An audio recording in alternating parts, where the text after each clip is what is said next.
You feel your tougher side comes from being Uruguaya, or from being from Jersey? I think it's a combination of two, but definitely Jersey threw a lot of punches out there that made me strong. Okay.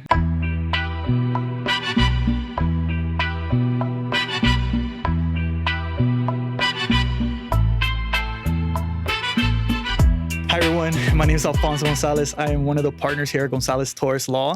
In honor of Hispanic Heritage Month, we are trying to highlight local business owners that are from obviously our backgrounds, Latinas, Hispanics, and kind of get an insight of what it took to build their business and how their culture kind of affected their journey. Today, we're here with the greatest doctor in the world, Dr. Barbara Dominguez, CEO and owner of Dominguez Chiropractic. Thank you so much for introducing me and having me here today, Fonzie. No, thank you for coming. Oh, yeah, they call me Fonzie sometimes. Sorry, I had to call him Fonzie. I know him like that. No, but thanks for taking the time. I know you're a really busy woman.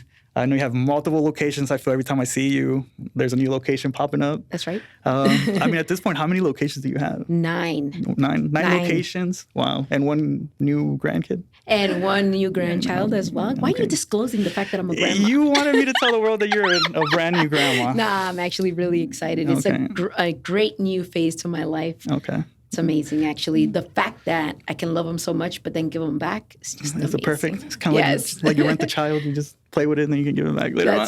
That's right. No, but I don't want to waste a lot of your time because I know, like I said, you're a very busy woman. I just kind of, like I said, get a kind of like a little insight of what it takes to be a business owner, especially coming from a Hispanic background. So can you tell us a little bit about your journey and kind of how your background kind of influenced the way you run your business and built it? All right, yeah. Well, my parents are Uruguayan immigrants. They came probably in their late 30s. So I was culturally raised, very Uruguayan, actually. A different mindset, because when your parents are born in a different country, they definitely have a different way of thinking. So that can be a little bit shocking for us growing up as Americans, right? Actually, a lot of us that are born as a first generation here in America, sometimes, sadly to say now, we get shocked by being a little bit embarrassed because our parents spoke Spanish and we hated that, right? Now, looking back, you're like, oh my God, that was the best thing that could have ever happened to us. But, we encountered those kind of things. However, I need to highlight my mom in this process, even though she's not here any longer. For me, just visually seeing the hustle that she had inside of her and the willingness of saliendo adelante or, getting ahead in life was actually astonishing for me. I mean, this woman never slept, barely ate and did everything she needed to do for her family. So I had huge shoes to fill. Because of that, I knew very rapidly that I didn't want to live paycheck to paycheck. And for me, it was okay, I got to do something that I'm going to take my next generation to the next level. Since I was 4 years old, I always wanted to be a doctor. I just love helping people. I always wanted to make a difference in people's lives. So I became an EMT when I was 15 years old. That's how I put myself through school. I used to work 60 hours a week and go to school full time with a pre-med degree, and I graduated in 3.5 years.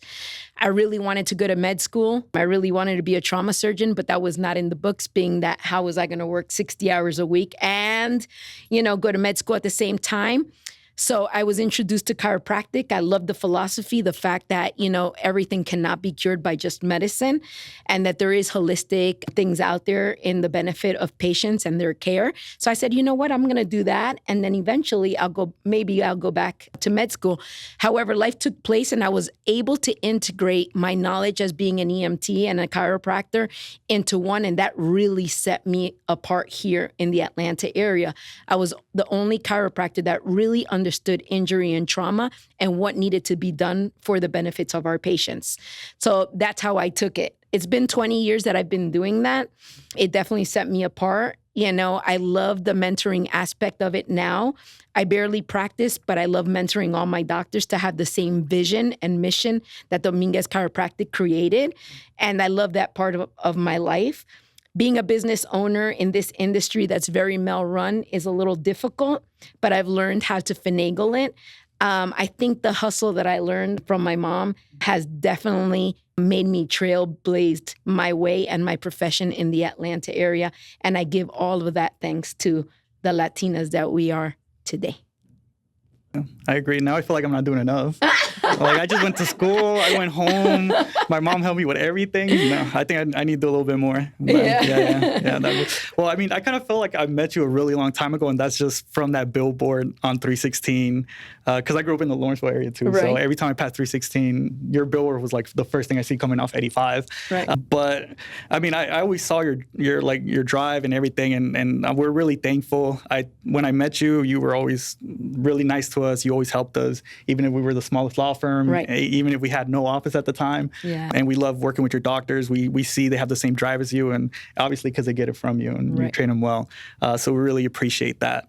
At this point, I mean, have you ever felt like you kind of faced a challenge due to like being Hispanic and things like that? Because I know you mentioned more like being a woman in this area, but what about like being also the Hispanic area? Yeah, I think that if we face a lot of challenges being Hispanic, I think a lot of people stereotype us, and it is a challenge. There's many good things about our race, and there's things that we can possibly change.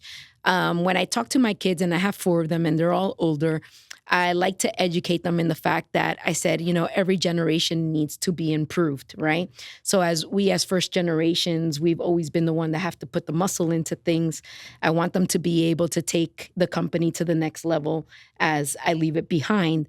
However, I think major challenges, and I wish that our the people that come into this country can change a little bit. I would suggest that, when you come from a different country, you come with different beliefs, different systems from that country. When you come here, right, even if you're first generation, you're taught to kind of think in that mindset. But being in this country, there's so many resources out there. There's so many things that if we would have gotten that, we would have been so well ahead, right? So I think because of that, it takes us a little longer to get there or to do things right or to get ahead faster. But our job from a Latino perspective is to now get that insight, even if it is at a later age, and transcribe it to the next generation so they can learn what it took us 20 years in a much faster rate so they can be successful that much faster. And I think that's where, our heritage can probably improve. And those are the challenges that today a lot of Latinos face because they just don't have that educational background. And I think we, as business owners, that is a challenge that we need to create within ourselves to kind of get together and educate el próximo or the next generation to get there faster, if that makes sense. Yeah. No, for sure it does. I mean, I feel like I'm still learning every day, every step that I take, especially in business. You never know what the day's going to bring. Right. But you just learn to get up and just deal with the punches. Right. And just investing and just knowing that you're going to fall a lot of times and failure is okay. Because if you don't fail, you're never going to learn. Okay. Yeah. Now you feel that your tougher side comes from being Uruguaya or from being from Jersey? I think it's a combination of two, but definitely Jersey threw a lot of punches out there. That made me strong. Okay. Yeah. Well, I grew up in the hard streets of Gwinnett, so I don't know how much it's taught me, but yeah, I'm learning. But like I said, we definitely learned a lot from you and how to like run business and things like that, how to deal with clients and how to treat them to make them happy, things like that.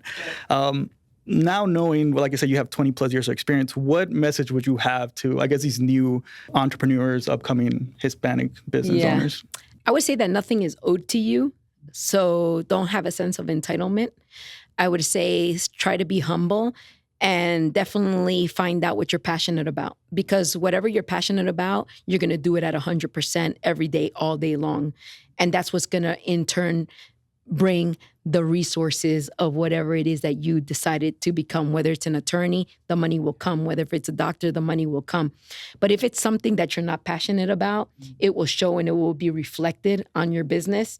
And you will never achieve the goals that you probably set forth. So definitely that. Be humble, learn to appreciate everything and do whatever is right for the community. And your word means anything. And as long as you keep that, everything will be reflected.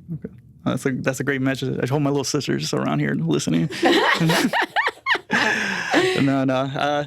I just want to thank you at least for all the help. Like I said, you've helped my mom with a case before. That's right. She loved going with you. I mean, que se la pasaban chismeando, pero Yeah. she loved going. She loved all the help. She loved all the medical help you got, especially because she was having a lot of pain and stuff. Yeah. So I don't think I ever told you I appreciate that, especially from that one, because like the same thing as you, my mom's kind of my rock. She's the one who pushes me to help, to do everything I can where I need to get to. And my dad did the same thing too. So, yeah. That's so why you better highlight your dad. Hands-on. Yeah. But like I said, I just wanted to thank you for taking the time of your day. Like I said, I know you're a very busy woman running 9 offices. Next time I see you, probably be 10, 11. Yeah. Well, no, thank you for having me. We really enjoy working with you guys as well. We love the drive that you guys bring. And we love how humble you guys are and how nice you are and how you make treating your clients a priority. And that speaks so well for you guys. So we love and enjoy working with you guys. Right. And, you know, I'm sure that we'll keep working together in the near future. For sure. So, yeah. All right. Thank you. Yep. Bye.